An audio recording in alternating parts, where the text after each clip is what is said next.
Bonjour mes chers balances, je vous remercie de me retrouver pour cette guidance du mois de mars avec une combativité nécessaire et affichée pour que ce qui vous tienne à cœur puisse se réaliser. On trouve en effet la carte du 5 de bâton dans ce qui est encouragé en termes d'attitude et d'action. Le 5 de bâton, c'est une carte presque militante.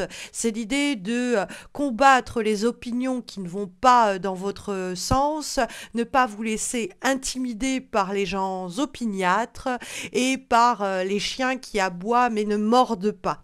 Vous pourriez en effet être mis à l'épreuve dans une relation, dans une situation peut-être même compétitive ou de rivalité, mais quoi qu'il en soit, il y a la question d'un bras de fer, qu'il soit ou très bruyant ce bras de fer ou silencieux, il y a cette idée effectivement de devoir s'imposer, de savoir s'affirmer sans être dans le combat ou le conflit, on va dire, de front, frontal, mais dans l'idée que on ne vous fera pas taire, on ne vous convaincra pas du contraire de ce que vous pensez, on ne vous fera pas plier, on ne vous fera pas ployer. Le 5 de bâton, c'est s'imposer, s'affirmer, se faire entendre et on va dire militer pour ce en quoi il croit. Donc des fois, le 5 de bâton, c'est même prendre la défense non pas uniquement de sa cause, mais de ceux et celles qui nous entourent, de parler au nom d'un groupe de personnes notamment au boulot par exemple. Mais en tout cas, le 5 de bâton, c'est l'idée de ne pas lâcher l'affaire. Et si on va dire, convoiter quelque chose qui est déjà très recherché ou quelqu'un qui est aussi très brillé, eh bien, le 5 de bâton nous dit qu'il faut faire tout ce qui est en notre possible, tout ce qui est entre nos mains, toutes nos capacités doivent être tournées vers eh bien, l'obtention de ce que l'on désire ou l'atteinte de l'objectif que l'on s'est fixé. Le 5 de bâton dit faites de votre mieux et ce sera porteur et fructueux. Battez-vous, hein, on va dire avec le 5 de bâton, pour ce en quoi vous croyez. Et cela même si vous accusez peut-être un échec ou vous essuyez un revers. On trouve en effet le 5 d'épée, cette fois-ci dans les obstacles et les difficultés. Ça, c'est le mental versus l'action. Donc on vous dit d'agir plutôt que de vous morfondre ou de vous laisser aller dans une réflexion excessive, puisque le mental est déconseillé, hein, ça apparaît dans les obstacles et les difficultés. Et donc le 5 d'épée, ça peut être l'idée que si on commence à trop réfléchir, visualiser, anticiper, ressasser, penser, intellectualiser, mentaliser, bon, bref, si on est trop dans la sphère du mental, on pourrait noircir le tableau, se décourager à l'avance, au fond, se tirer soi-même une balle dans le pied ou scier la branche sur laquelle on se trouve. Donc le 5 de paix nous dit attention à cause d'échecs anciens, à cause de disputes peut-être anciennes, à cause de tensions, avoir une approche des choses quelque peu fataliste, défaitiste, ne pas au fond voir le verre à moitié vide, mais se dire qu'il peut être à moitié plein. Hein, la carte du 5 d'épée nous met en garde contre toute forme de pessimisme.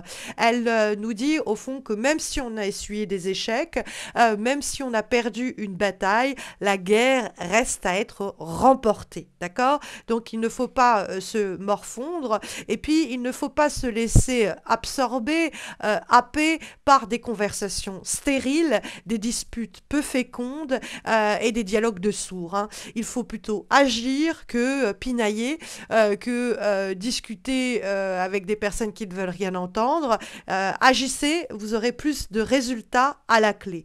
Et tout cela en rapport avec un désir d'avenir que la carte de l'étoile va nous signaler en guise de vibration. L'étoile, c'est un peu le phare dans la nuit noire. C'est-à-dire que l'étoile, en général, nous parle d'un objectif sur du long terme qui doit nous mettre en route ou nous permettre d'avancer même à tâtons dans l'obscurité. La carte de l'étoile, elle nous protège, hein, c'est l'étoile du berger, dans le sens où, à partir du moment où on se dit que notre destin, notre destinée, c'est de accomplir ceci, vivre cela ou atteindre cet objectif-là, et que on n'en doute pas, et que si on a peut-être des scénarios en tête, on sait s'ajuster aux réalités du terrain, l'étoile est là pour nous guider et presque pour nous porter chance. Hein. C'est la carte de l'étoile, c'est un peu un porte-bonheur. C'est est là pour nous dire ne vous inquiétez pas, quelque chose ou peut-être même quelqu'un veille sur vous, vous guide et va vous permettre de sortir éventuellement du tunnel dans lequel vous êtes. Hein, la carte de l'étoile nous dit de croire en soi, croire en ses possibles et surtout en son désir d'avenir. Si vous n'avez pas de vision claire de votre avenir, vous n'arriverez pas à arriver là où vous aimeriez poser vos pieds. Donc l'étoile nous dit garder espoir, l'écoute active aussi de votre intuition, de votre désir intérieur, de ce que votre étoile a pour vous.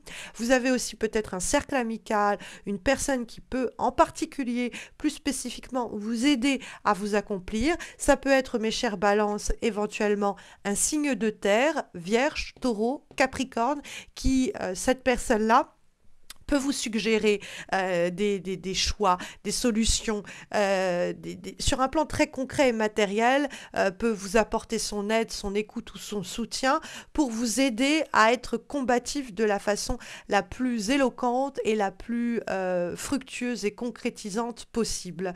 L'étoile, en effet, ça peut être vraiment quelqu'un qui nous veut du bien. Après, l'étoile, des fois, c'est vraiment la vie qui nous donne un petit coup de pouce et qui nous permet du coup de obtenir gain de cause dans une affaire peut-être où on a essuyé auparavant jusqu'alors des échecs. On a en effet le valet de denier en guise de direction de votre mois de mars, mes chers balances, et ce valet de denier, bon, c'est vrai que ça peut être quelqu'un, ça peut être donc ce signe de terre qui entre dans votre vie et qui mérite de se battre pour cette personne ou le projet qu'elle nous propose ou qui nous insuffle la combativité pour reprendre les armes et ne pas s'avouer vaincu.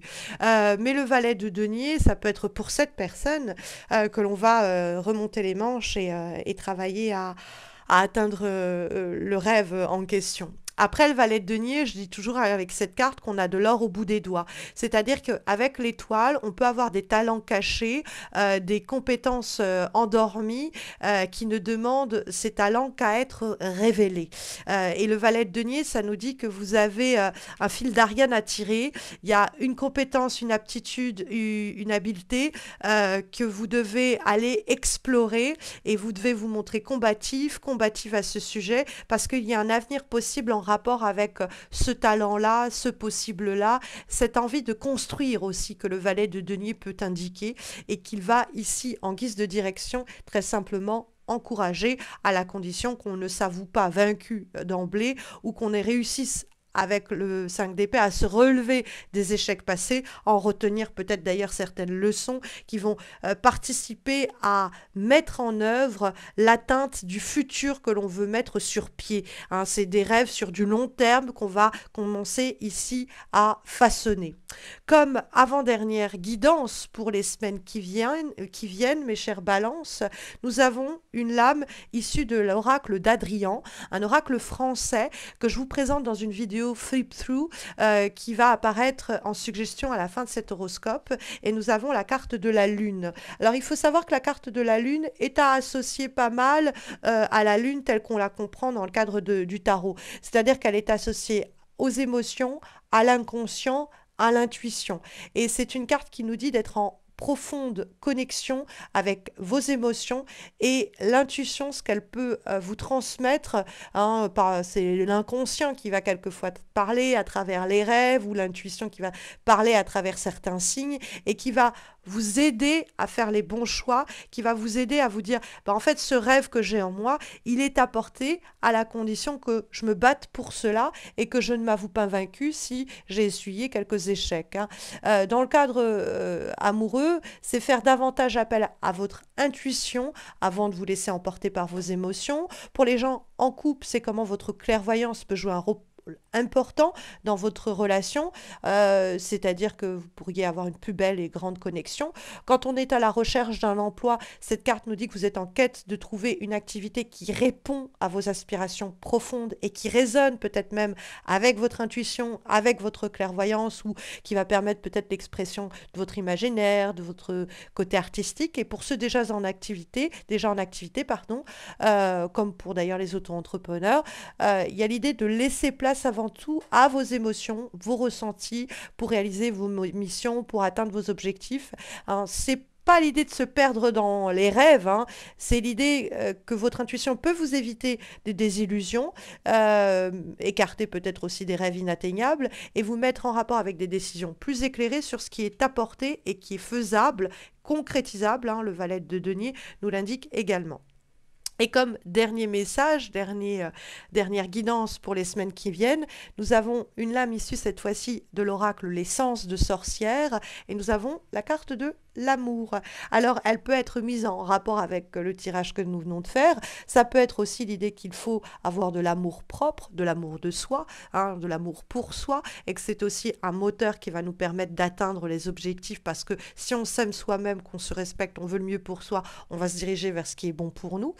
Mais ça peut être aussi l'amour envers ce que l'on fait ou envers des personnes pour qui on ressent des sentiments profonds, des sentiments peut-être naissants, hein. Si vous êtes célibataire, une rencontre est proche, nous dit cette carte de l'amour évidemment.